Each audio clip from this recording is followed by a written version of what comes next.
This one will blow your mind. Apart from constantly working on cutting-edge technologies that improve the world, Elon Musk is always in the spotlight for being involved in multiple controversies, with some of them being legal. In this video, Elon goes on an interview with Jordan Peterson and tells the story of how the United States Department of Justice sued SpaceX for an absurd reason.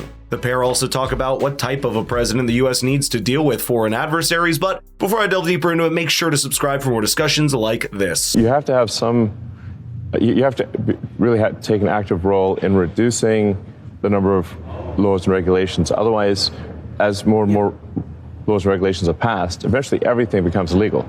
Right. And you start getting into these Orwellian situations where... then everyone's poor and miserable. Well, where action A is illegal and action B is illegal, and there isn't anything you can do that is legal. Right.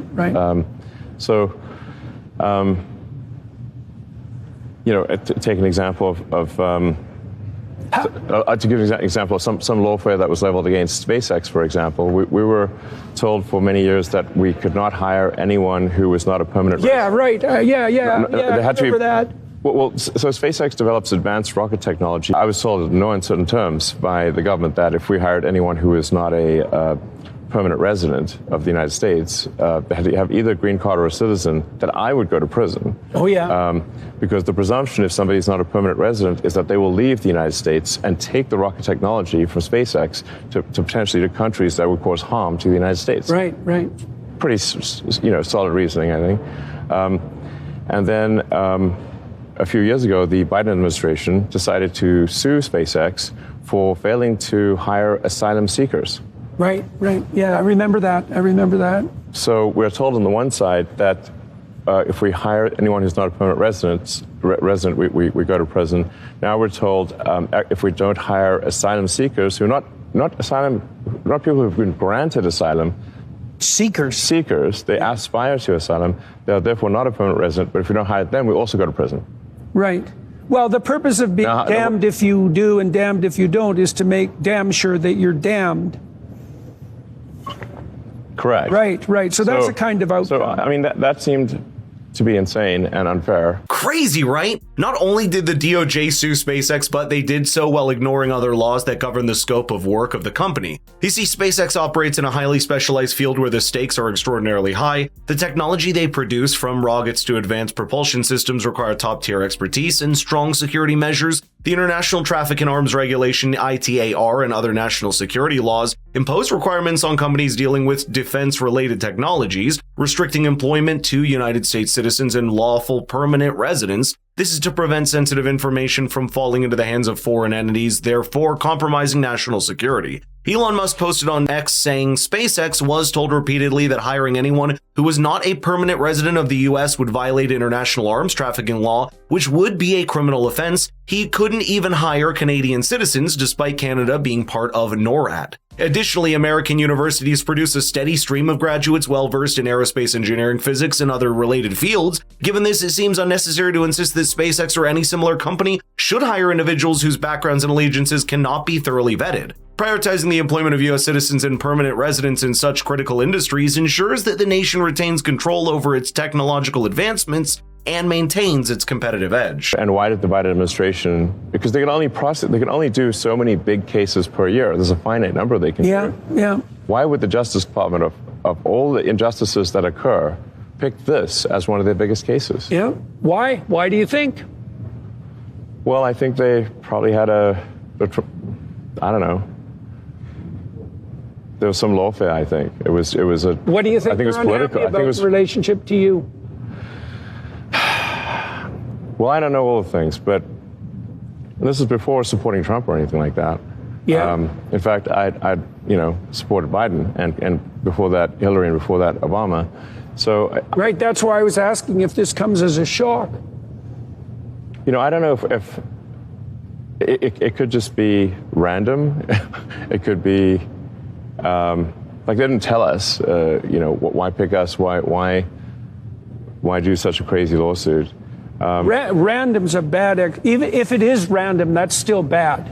It's still bad. That's just a marker of incompetence. But if it's not random, well, it seems to be highly unlikely to be random. Yes, and also why attack SpaceX and not say Boeing or Lockheed?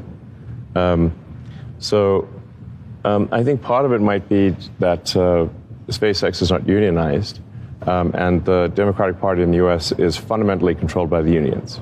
So that I'm speculating here, but since we're not unionized, we're, I think, a very happy workforce, and I'm out there on the factory floor. I don't see if people are happy. It's a good vibe.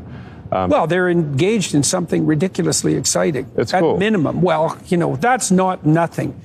People can go a long ways if they're part of a project that's, aiming at Mars, let's say. That's definitely aiming up. It's fair to say that this whole situation has been a misstep by the DOJ because the issue at hand is a no-brainer. What's next? The FBI and the U.S. administration being sued for not hiring non-U.S. citizens, and since there's no clear logical reason on why such a step could be taken, it opens the room for speculation. One critical aspect fueling Musk's suspicions is the fact that SpaceX's workforce is not unionized. The man has been continuously vocal about his opposition to unions, and SpaceX has maintained a non-unionized workforce, which has drawn the anger of labor advocates and political figures who support unionization. This stance makes SpaceX an easy target for regulatory actions that can be perceived as efforts to enforce broader political and labor agendas. SpaceX's critical role in national security and space exploration adds another layer of complexity to this issue. The company's technological advancements and contributions to U.S. space capabilities are unmatched, making it a valuable asset to the nation. The lawsuit, therefore, seems to disregard the importance of safeguarding sensitive technology and maintaining the country's competitive edge. The lawsuit's timing and focus also raises suspicions. Amidst ongoing political battles and increasing polarization in the country, targeting a high-profile company like SpaceX could be seen as a strategic move to gain favor with certain voter bases. But Elon Musk didn't let this slide as SpaceX countersued the DOJ in a Texas federal court and managed to win a reprieve, with the judge stating in a written order, quote, "Administrative judges at the Justice Department who hear cases involving anti-immigrant bias were not properly appointed." My view is that at this point in the United States, the Republican Party is more in line with a meritocracy and with personal freedom. So I've never had a conservative. Many times with my left-wing friends, let's say, they'd refuse to talk to someone, me included. Definitely, because I've invited prominent Democrats to come on my podcast in great numbers for a very long time, and I've got absolutely nowhere with that. They'll talk to me in private. They will not talk to me in public. And so that's never happened. They're afraid of being shunned? Absolutely. 100% that's what they're afraid of. Sure. Definitely. And they've told me that. It's not a secret. But that's never happened on the Republican side. I found it much easier because I've talked to a lot of Democrats and a lot of Republicans. And I found it much, much easier to talk to the Republicans. And that is somewhat of a shock. I wouldn't have necessarily expected that.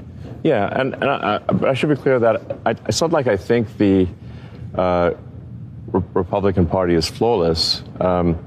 It certainly isn't. It's got its issues. There are extremists within the Republican Party that I don't agree with.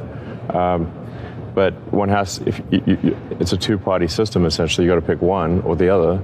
And so you weigh the good and the bad. And my opinion is that... And you flip the coin. We need that the country would be better off with the Republican administration than a Democrat. Yeah, well, Trump was pretty good at not having wars. Yes. Yeah, which is actually quite a big thing. It's really a big thing. And what he did with the Abraham Accords, that was a miracle, I think. Right. No, absolutely. He should have got the Nobel Prize for that. I think there's something to be said that America needs a strong leader, and where you have the perception of strength. You see true courage in the moment. Yeah, absolutely. And if you want a leader who's going to deal with some very, very tough cookies out there, who's going to deal with a Putin or Kim Jong-un or China. Yeah, China.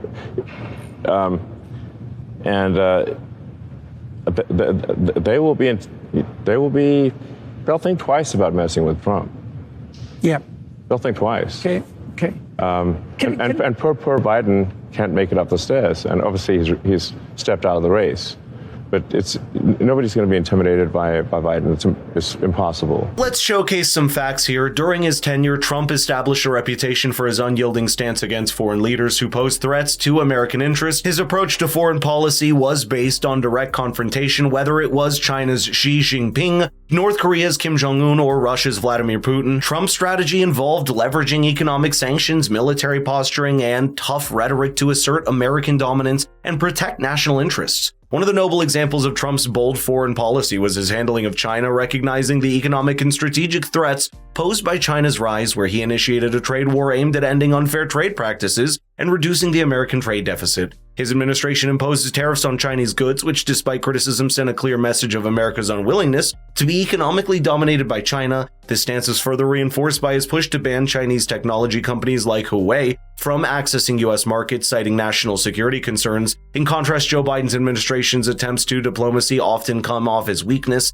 therefore emboldening adversaries. For instance, Biden's handling of the Afghanistan withdrawal was widely seen as a chaotic and poorly planned, diminishing America's credibility on the world stage and leaving billions of dollars worth of equipment behind. Additionally, there have been concerns about his approach to Russia and China, with some feeling that he was not assertive enough in countering their aggressive actions. But what are your thoughts on Musk's comments? Do you agree with his assessment of Trump? Let's get the conversation rolling in the comments down below.